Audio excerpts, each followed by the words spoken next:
Just weeks before the bombs fell, something strange happened inside the Vault-Tec regional headquarters in Boston. An employee disappeared, a disturbing threat was written down, and hidden in the basement is a clue that suggests this wasn't just another tragedy of the Great War, it may have been murder. In said basement, tucked behind a stack of crates, lies the skeleton of what appears to be a former Vault-Tec employee. Beside the body rests a single pen. At first glance, it's easy to overlook, but after reading the terminals throughout the building, that pen becomes a very disturbing object. To understand why, we need to go back just a few weeks before the Great War. On September 29, 2077, Dr. Martin Reed, a Vault-Tec employee, began to suspect that something wasn't quite right at Vault-Tec. He discovered 15 cases of Psycho and Jet being shipped to Vault 95, a vault intended to house recovering addicts. To Reed, the shipment made no sense.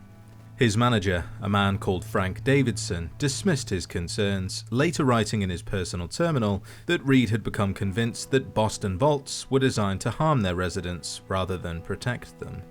Frank told Reed that he was just being paranoid, and Vault-Tec would never do anything like that. Whether Frank genuinely believed that, or was simply refusing to acknowledge the truth, is impossible to know. Just days later, on October 7th, warehouse worker Walter Scott alerted Reed to another suspicious delivery. A shipment had arrived marked Vault 111, Do Not Open. Naturally, Walter opened it anyway. Inside were hundreds of gallons of liquid nitrogen. Combined with the earlier shipment to Vault 95, Reed became convinced the vaults were never intended to save people, and they were really made to conduct experiments on isolated groups, hand-chosen by Vault-Tec. By October 22nd, Reed decided to hand in his resignation, writing that Frank either couldn't see what was happening around him or was simply choosing to ignore it. While Reed was slowly uncovering Vault-Tec's secrets, another story was unfolding inside the office itself. Frank wasn't just known as a loyal company man, he also had a violent temper. For example, Walter once witnessed Frank smash a pool cue over another colleague's head simply because the man had been standing too close to him while he was planning to take his shot.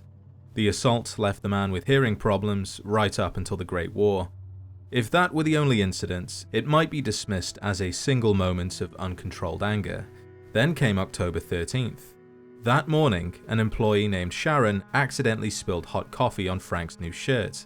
Outwardly, he laughed it off and assured her it wasn't a problem, but his private terminal tells a very different story. It's an incredibly unsettling entry, made even worse by what happens next. On October 19th, Walter writes that Sharon has been missing for several days. Nobody upstairs has heard from her, and he admits that seeing her at lunch had been the highlights of his workday. Her sudden disappearance was completely out of character, and he was beginning to worry. That same day, Frank's own terminal reveals his attention had already shifted elsewhere.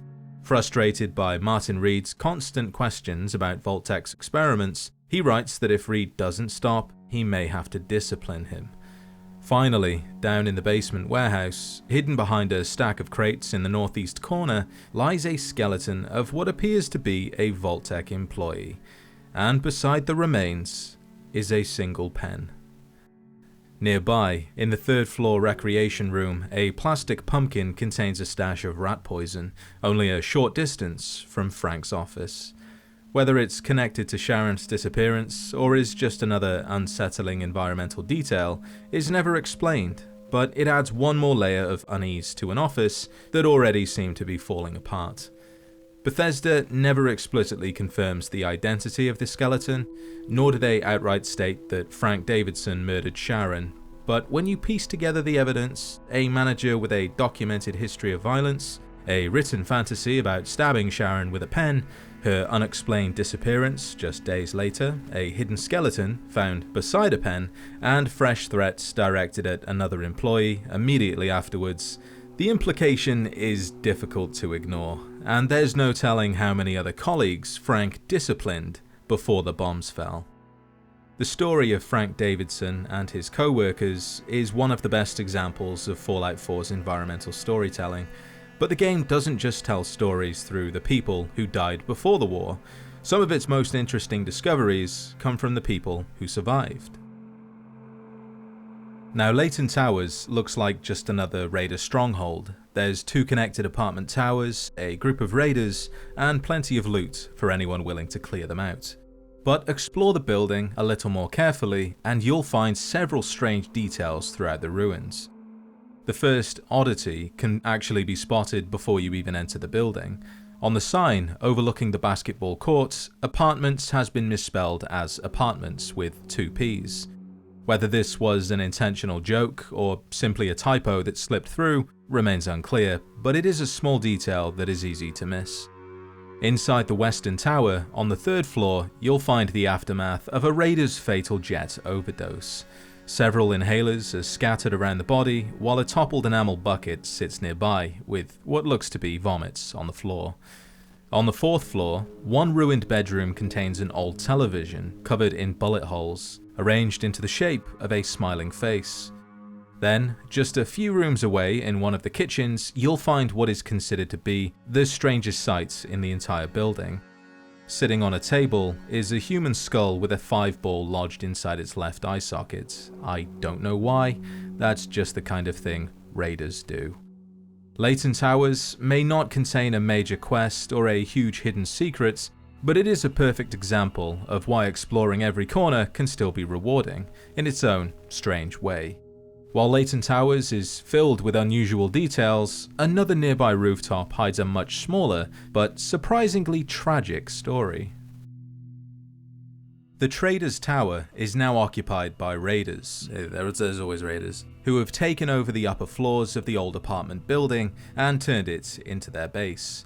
But nearby, on the ground outside, lies the remains of the men who once called the building home. The traders and settlers fleeing from the raiders managed to escape the building and make their way up to the rooftop. And up here it looks like there was nowhere left to go. But based on the blood spatters across the gap, it appears they did successfully jump across, making it to the other side to relative safety. However, due to their injuries inflicted by the raiders or the jump, they didn't have the strength to pull themselves up and fell to their deaths. What makes this discovery so interesting is that the game never tells you who this trader is, or was, nor what connection he had to the building, though the location is called Trader's Tower, raising the possibility that this was in fact his home or place of business before the raiders moved in. Of course, we can't know that for sure, but that's the beauty of it. You're given just enough information to understand what happened, while leaving enough unanswered questions to create our own theories, although I think this one is pretty much a given. A trader, a daring rooftop escape, and a final desperate leap from a building now controlled by raiders. Not every story in Fallout 4 is about a person. Sometimes there's messages and references in places you would never think to look. Most players know Green-Tech Genetics as the location where the sole survivor tracks down a Corsair sent to retrieve a runaway synth. By the time they arrive, the building has already become a battlefield. The Corsair has killed many of the gunners stationed inside, and the remaining gunners are locked in a desperate fight against the Corsair. But throughout the ruined building are several smaller details that can be, at times, difficult to see, what with all of the explosions, fighting, and death. On the 3rd floor, inside the restrooms, wooden blocks can be found behind the stall doors. Taking a closer look, we can see they spell out a familiar name, Gary. This is a reference to Vault 108 from Fallout 3, where the player encounters the Gary populace, identical clones, whose only spoken word is their own name.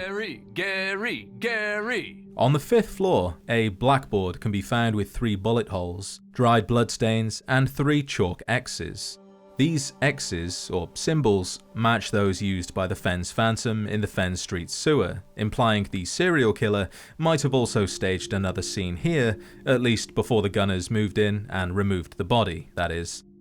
Lastly, on a nearby desk sits another strange arrangement, a knife, fork, 8-ball, and 2 wooden blocks, spelling out the message, "I ate you."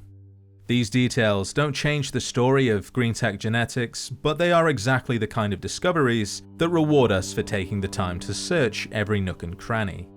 But while Green Tech Genetics contains clues hidden by Bethesda, another building contains something far more interesting. People who were close to learning America's best-kept secret.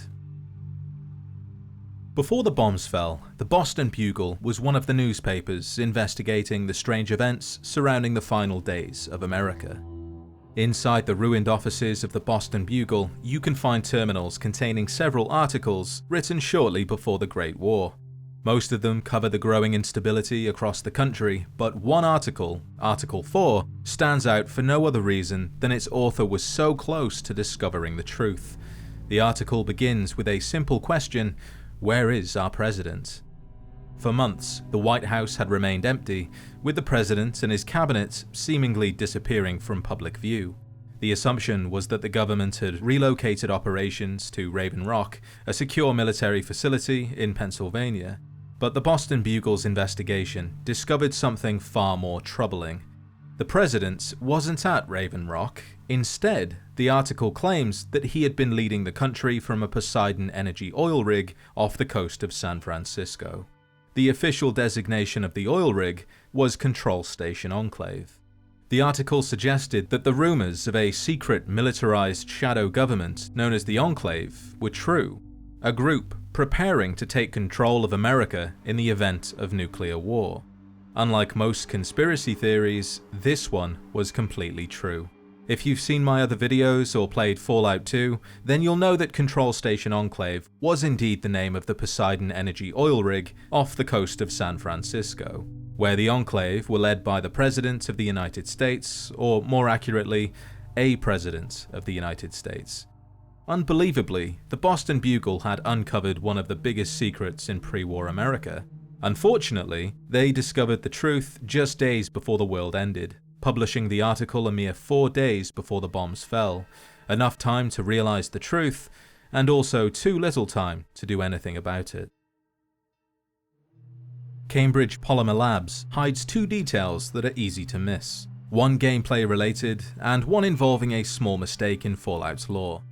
When you first enter the laboratory, you're greeted by a Miss Nanny robot named Molly, who believes you're a newly arrived employee. Depending on how you answer her interview questions, she'll assign you a completely different job within the company. Let's begin the interview. Due to increased demands for staff in all fields, we have condensed the employment test accordingly. Question 1. Do you possess previous experience with polymer synthesis? Polymer synthesis? What are you talking about? Calculating test results. I am pleased to offer you the position of janitorial staff. Expect a shiny future in the field of mopping floors. Would you like the orientation before beginning your work in the labs?